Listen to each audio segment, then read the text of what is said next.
Sa kulungan ang bagsak ng top 3 most wanted person regional level na may kasong murder matapos itong maaresto ng Consolacion PNP sa Barangay Kasili, Consolacion, Cebu noong ika-19 ng Nobyembre ng taong kasalukuyan.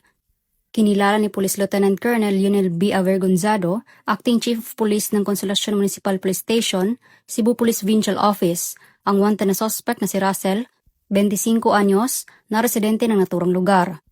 Ayon sa ulat ng mga otoridad, ang suspect ay naaresto sa bisa ng warrant of arrest para sa kasong murder na inisyu ni Honorable Jennifer Karen Layson, presiding judge ng RTC Branch 23 Cebu City, Cebu, na walang rekomendadong piyansa. Samantala, pinaalam na sa kaukulang korte ang pagkakaresto ng suspect at ito ay napansamantalang nakakulong sa Consolacion MPS para sa dokumentasyon at tamang disposisyon. Sa pamamagitan ng determinasyon ng mga kapulisan, mas papaigtingin pa nila ang kanilang pagganap ng tungkulin upang mapanagot ang mga kriminal at masiguro ang kapayapaan at seguridad ng mamamayan tungo sa isang mapayapang bagong Pilipinas. Mula dito sa Central Visayas, ako ay inyong Police News Network Correspondent, Patrolwoman Flora May Azares, alagad ng batas, tagataguyod ng Balitang Pulis.